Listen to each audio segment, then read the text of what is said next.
નમસ્કાર વિદ્યાર્થી મિત્રો, MS પાવર GK પ્લેટફોર્મ પર આપનું હાર્દિક સ્વાગત છે. વિદ્યાર્થી મિત્રો, આજે આપણે જોવાના છીએ તમામ સ્પર્ધાત્મક પરીક્ષાઓ માટે ઉપયોગી MCQ ટેસ્ટ, જેનો ભાગ 2 આજે જોવાના છે. તો વિદ્યાર્થી મિત્રો, સમયનો બગાડ કર્યા વગર જોઈએ આજનો પ્રશ્ન નંબર 1. પ્રશ્ન નંબર 1. ગાંધીજીએ કોચરબ ખાતે શરૂ કરેલ આશ્રમમાં સૌપ્રથમ કયા હરિજન પરિવારનો સમાવેશ કર્યો? ઓપ્શન એ દામજીભાઈ અને રેવતીબહેન, ઓપ્શન બે દાનિયલભાઈ અને ગંગાબહેન, ઓપ્શન સી દુદાભાઈ અને દાનીબહેન, ઓપ્શન ડી ધ્યાનચંદ અને રેવાબહેન. વિદ્યાર્થી મિત્રો, સાચો જવાબ રહેશે આપણો ઓપ્શન સી દુદાભાઈ અને દાનીબહેન. દુદાભાઈ અને દાનીબહેન. ગાંધીજીએ કોચરબ ખાતે શરૂ કરેલ આશ્રમમાં સૌ પ્રથમ દુદાભાઈ અને દાનીબહેનના પરિવારને સમાવેશ કર્યો હતો. નેક્સ્ટ પ્રશ્ન. ગુજરાતી સાહિત્યની પ્રથમ કૃતિ વિશે નીચેમાંથી કઈ જોડ યોગ્ય નથી? ઓપ્શન એ બારમાસી નેમિના ચતુષ્પાદિકા, શૃંગાર કાવ્ય વસંત વિલાસ, ઓપ્શન સી પ્રબંધ કાન્હડે પ્રબંધ, અને ઓપ્શન ડી મહાનવલકથા ઝેર તો પીધા છે જાણી જાણી. તો વિદ્યાર્થી મિત્રો, અહીંયા પ્રથમ કૃતિ કીધી છે. પ્રથમ બારમાસી કૃતિ નેમિના ચતુષ્પાદિકા, ઓપ્શન બી પ્રથમ શૃંગાર કાવ્ય વસંત વિલાસ, પ્રથમ પ્રબંધ કાન્હડે પ્રબંધ, અને પ્રથમ મહાનવલકથા ઝેર તો પીધા છે જાણી જાણી. વિદ્યાર્થીમાં આમાંથી કઈ જોડ યોગ્ય નથી તે જણાવવાની છે. તો વિદ્યાર્થી મિત્રો, સાચો જવાબ રહેશે આપણો ઓપ્શન ડી મહાનવલકથા ઝેર તો પીતા છે જાણી જાણી. એક ઓપ્શન ખોટો છે. બાકી બારમાસી પ્રથમ કૃતિ નેમિના ચતુષ્પાદિકા, પ્રથમ શૃંગાર કાવ્ય વસંત વિલાસ અને પ્રથમ પ્રબંધ કાન્હડે પ્રબંધ એ સાચા છે. જોઈએ નેક્સ્ટ પ્રશ્ન. ગતિ અને ધ્વનિ કૃતિના સર્જક કોણ છે? ઓપ્શન એ જયંતિ ખત્રી, રાજેન્દ્ર શાહ, રાજેન્દ્ર શુક્લ કે નિરંજન ભગત. વિદ્યાર્થી મિત્રો, જવાબ કમેન્ટ બોક્સમાં જલ્દીથી આપો. વિદ્યાર્થી મિત્રો, સાચો જવાબ છે ઓપ્શન એ જયંતિ ખત્રી. ગતિ અને ધ્વનિ કૃતિના સર્જક કોણ છે? તો જવાબ છે જયંતિ ખત્રી. નેક્સ્ટ પ્રશ્ન. કનૈયાલાલ મુનશીની નવલકથા પૃથ્વી વલ્લભમાંના પાત્ર મૃણાલવતી અંગે નીચેના પૈકી કઈ બાબત સાચી છે? ઓપ્શન એ મૃણાલવતી ભોજનગરીની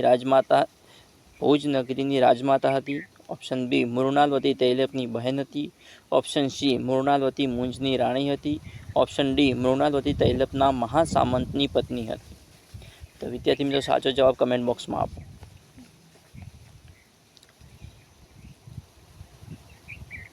પ્રશ્ન 4નો સાચો જવાબ રહેશે આપણો મૃણાલવતી તૈલપની બહેન હતી. કનૈયાલાલ મુનશીની નવલકથા પૃથ્વી વલ્લભમાંના પાત્ર મૃણાલવતી અંગેની નીચેના પૈકી કઈ બાબત સાચી છે? તો મૃણાલવતી તૈલપની બહેન હતી એ સાચું છે. જોઈએ નેક્સ્ટ પ્રશ્ન. ગુજરાતી સાહિત્યના કયા 3 નન્ના જાણીતા છે? તે પૈકી કયું અસંગત છે? તો ગુજરાતી સાહિત્યના કયા 3 નન્ના જાણીતા છે? ઓપ્શન એ નન્હાલાલ, નવલરામ પંડ્યા, નંદશંકર મહેતા કે નર્મદ. તો વિદ્યાર્થી મિત્રો, સાચો જવાબ છે ઓપ્શન એ નન્હાલાલ. નન્હાલાલ એ અસંગત છે. નવલરામ પંડ્યા, નંદશંકર મહેતા અને નર્મદ આ 3 નન્ના ગુજરાતી સાહિત્યમાં જાણીતા છે. જોઈએ નેક્સ્ટ પ્રશ્ન. પ્રશ્ન નંબર 6. નીચેનામાંથી કઈ કૃતિ ભાલણની નથી? ઓપ્શન એ શિવ પીલડી સંવાદ, ધ્રુવાખ્યાન, રણયજ્ઞ કે રામવિવાહ. વિદ્યાર્થી મિત્રો, સાચો જવાબ છે ઓપ્શન સી રણયજ્ઞ. રણયજ્ઞ એ ભાલણની કૃતિ નથી. બાકી શિવ પીલડી સંવાદ ભાલણની છે, ધ્રુવાખ્યાન ભાલણ અને રામવિવાહ પણ ભાલણ છે. જોઈએ નેક્સ્ટ પ્રશ્ન. થોડા આંસુ થોડા ફૂલ કોની આત્મકથા છે? ઓપ્શન એ જયશંકર સુંદરી, ચંદ્રવદન મહેતા, મહાદેવભાઈ દેસાઈ કે કનૈયાલાલ મુનશી. વિદ્યાર્થી મિત્રો, સાચો જવાબ કમેન્ટ બોક્સમાં જલ્દીથી આપો. સાચો જવાબ છે ઓપ્શન એ જયશંકર સુંદરી. થોડા આંસુ થોડા ફૂલ કોની આત્મકથા છે? જયશંકર સુંદરીની. થોડા આંસુ થોડા ફૂલ કોની આત્મકથા છે? જયશંકર સુંદરીની. જોઈએ નેક્સ્ટ પ્રશ્ન. જાપાન દેશનો કયો કાવ્ય પ્રકાર ગુજરાતી સાહિત્યમાં આવ્યો છે? ઓપ્શન એ મુક્તક, હાઇકુ, સોનેટ કે ખંડકાવ્ય. વિદ્યાર્થી મિત્રો સાચો જવાબ કમેન્ટ બોક્સમાં આપો જલ્દીથી. સાચો જવાબ છે option B haiku. Option B haiku આપણો સાચો જવાબ રહેશે, જે જાપાન દેશનો કાવ્ય પ્રકાર છે, જે આપણા ગુજરાતી સાહિત્યમાં આવેલો છે. જોઈએ નેક્સ્ટ પ્રશ્ન. મણિલાલ ત્રિવેદીની કૃતિ સ્વાશ્રયનો સાહિત્ય પ્રકાર કયો છે? ઓપ્શન એ કાવ્ય, નવલકથા, નિબંધ કે વાર્તા. વિદ્યાર્થી મિત્રો સાચો જવાબ છે ઓપ્શન સી નિબંધ. મણિલાલ ત્રિવેદીની કૃતિ સ્વાશ્રય એ નિબંધ છે. જોઈએ નેક્સ્ટ પ્રશ્ન. મનુભાઈ પંચોલીને કઈ નવલકથા માટે સરસ્વતી સન્માન પુરસ્કાર મળ્યો હતો? ઓપ્શન એ કુરુક્ષેત્ર, સોક્રેટિસ, દીપ નિર્વાણ કે ઝેર તો પીતા જાણી જાણી. તો વિદ્યાર્થી મિત્રો સાચો જવાબ છે ઓપ્શન એ કુરુક્ષેત્ર. મનુભાઈ પંચોલીને કુરુક્ષેત્ર નવલકથા માટે સરસ્વતી સન્માન પુરસ્કાર મળ્યો હતો. જોઈએ નેક્સ્ટ પ્રશ્ન. He always gets up before ખાલી જગ્યા sunrise. He always gets up before ખાલી જગ્યા સનરાઈઝ. તો વિદ્યાર્થી મિત્રો સાચો જવાબ શું આવશે કમેન્ટ બોક્સમાં જણાવો તો. વિદ્યાર્થી મિત્રો he always gets up before ખાલી જગ્યા સનરાઈઝમાં કોઈ આર્ટિકલ આવે નહીં, સીધું જ he always gets up before sunrise. તો આપણો જવાબ રહેશે ઓપ્શન ડી નો આર્ટિકલ. જુઓ નેક્સ્ટ પ્રશ્ન. નીચેનામાંથી કયા ગુજરાતી સુપ્રીમ કોર્ટના મુખ્ય ન્યાયાધીશ પદે રહ્યા છે? નીચેનામાંથી કયા ગુજરાતી સુપ્રીમ કોર્ટના મુખ્ય ન્યાયાધીશ પદે રહ્યા છે? Option A Jayantilal Chhotalal Shah, P N Bhagwati, Aziz Ahmadi કે હરિલાલ જેકણિયા. વિદ્યાર્થી મિત્રો આપણો જવાબ રહેશે તમામ ABCD તમામ સાચા છે, જે સુપ્રીમ કોર્ટના મુખ્ય ન્યાયાધીશ પદે રહી ચૂક્યા છે. જયંતીલાલ છોટાલાલ શાહ, પીએન ભગવતી, અઝીઝ અહમદી અને હરિલાલ જેકાણીયા, આ ચારે વ્યક્તિ સુપ્રીમ કોર્ટના મુખ્ય ન્યાયાધીશ પદે રહી ચૂક્યા છે. જોઈએ નેક્સ્ટ પ્રશ્ન. રાજ્યપાલની મુખ્ય કામગીરી રાજ્ય સરકારના ગૌરવ, સ્થિરતા તેમજ તેની સામૂહિક જવાબદારીનું રક્ષણ કરવાની છે. આ વિધાન કોનું છે? જવાબ છે option A Jawaharlal Nehru, option B Kanaiyalal Munshi, option C Vithalbhai Patel, option C D Lokmanya Tilak. વિદ્યાર્થી મિત્રો સાચો જવાબ રહેશે આપણો ઓપ્શન બી કનૈયાલાલ મુનશી. રાજ્યપાલની મુખ્ય કામગીરી રાજ્ય સરકારના ગૌરવ, સ્થિરતા તેમજ તેની સામૂહિક જવાબદારીનું રક્ષણ કરવાનું છે. આ વિધાન કોનું છે? તો કનૈયાલાલ મુનશીનું. જોઈએ નેક્સ્ટ પ્રશ્ન. Find out the old one. Find out the old one.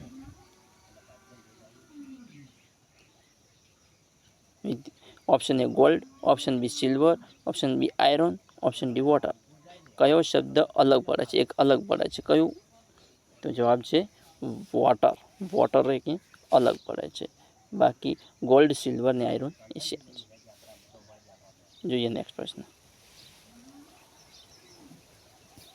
1949 મુજબ મૂળ બંધારણમાં સૌરાષ્ટ્ર કયા વર્ગમાં આવેલું હતું? 1949 મુજબ મૂળ બંધારણમાં સૌરાષ્ટ્ર કયા વર્ગમાં આવેલું હતું? ઓપ્શન એ ક, ખ, ગ કે ગ. તો વિદ્યાર્થી મિત્રો સાચો જવાબ રહેશે આપણો ઓપ્શન બી ખ.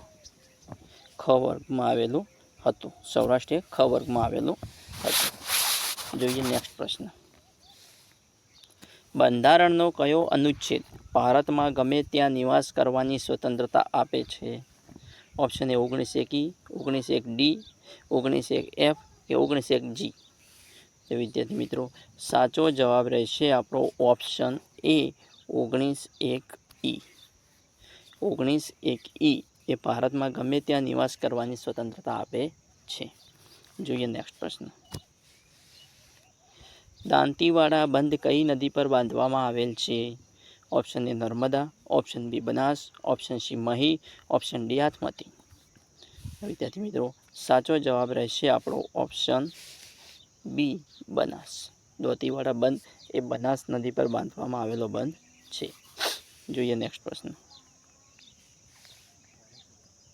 બી always true your કમેન્ટમેન્ટ. B always true ખાલી જગ્યા યોર કમેન્ટમેન્ટ. વિદ્યાર્થી મિત્રો સાચો જવાબ આપણો રહેશે be always true to your commitment. આપણો સાચો જવાબ રહેશે option D 2. Be always true to your commitment. Next પ્રશ્ન. આંગળીથી નખ વેગળા તે વેગળા કહેવતનો અર્થ આપો. ઓપ્શન એ અંદર અંદર મતભેદ કરનાર, વધારે ડાયો માણસ વધારે ભાવ ખાય, પારકા પોતાના ન બને, કે નકામા લોકો કામ ન કરે. વિદ્યાર્થી મિત્રો સાચો જવાબ છે ઓપ્શન સી પારકા પોતાના ન બને. આંગળીથી નખ વેગળા ને વેગળા કહેવતનો અર્થ શું થાય? પારકા પોતાના ન બને. નેક્સ્ટ પ્રશ્ન. નીચેનામાંથી નિર્ભય શબ્દનો સમાસ ઓળખાવો. નિર્ભય શબ્દનો સમાસ ઓળખાવો. ઓપ્શન એ કર્મધારય, દ્વિગુ, બહુવિહીન કે દ્વંદ્વ. વિદ્યાર્થીઓ સાચો જવાબ કમેન્ટ બોક્સમાં આપો. નિર્ભય શબ્દનો સમાસ ઓળખાવો. જવાબ રહેશે ઓપ્શન સી બહુવિહીન સમાસ. નિર્ભય એ બહુવિહીન સમાસ છે. નેક્સ્ટ પ્રશ્ન. સ્મોકિંગ ઇઝ ઇન્જુરિયસ ખાલી જગ્યા હેલ્થ. ઓપ્શન એ 2, 4, ઓફ કે ફ્રોમ. ખાલી જગ્યા પૂરો. વિદ્યાર્થી મિત્રો જલ્દી કમેન્ટ બોક્સમાં કમેન્ટ કરીને આનો જવાબ આપો. આપણો સાચો જવાબ રહેશે option A 2. Smoking is injurious to health. જોઈએ નેક્સ્ટ પ્રશ્ન. નીચેનામાંથી કઈ મણિશંકર રત્નજી ભટ્ટની કૃતિ નથી? Option A Atigyan, option B Devayani, option C Mrugtrushna, option D Sarasi. તો આપણો સાચો જવાબ રહેશે ઓપ્શન ડી સારસી. સારસી એ મણિશંકર રત્નજી ભટ્ટની કૃતિ નથી. બાકી અતિજ્ઞાન, દેવયાની અને મૃગતૃષ્ણા આ કૃતિઓ મણિશંકર રત્નજી ભટ્ટની છે. જોઈએ નેક્સ્ટ પ્રશ્ન. દૂરના એ સૂર નિબંધ સંગ્રહ કયા કવિનો છે? દૂરના એ સૂર નિબંધ સંગ્રહ કયા કવિનો છે? તો option A Digish Mehta, option B Harishchandra Bhatt, option C Sundarji Betai, option D Shivkumar Joshi. તો વિદ્યાર્થી મિત્રો સાચો જવાબ રહેશે આપણો ઓપ્શન એ દિગીશ મહેતા. દૂરના એ સૂર નિબંધ સંગ્રહ દિગીશ મહેતાનો છે. દૂરના એ સૂર નિબંધ સંગ્રહ દિગીશ મહેતાનો છે. જોઈએ નેક્સ્ટ પ્રશ્ન.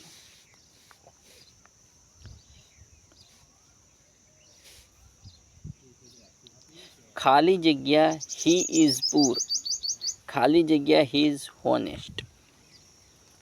ઓપ્શન એ નોટ ઓનલી અને but also, neither and not, though and yet. Option D if અને બટ. સાચો જવાબ કમેન્ટ બોક્સમાં આપો. વિદ્યાર્થી મિત્રો સાચો જવાબ રહેશે આપણો ઓપ્શન સી થોટ ને yet. Though he is poor yet he is honest. Next પ્રશ્ન.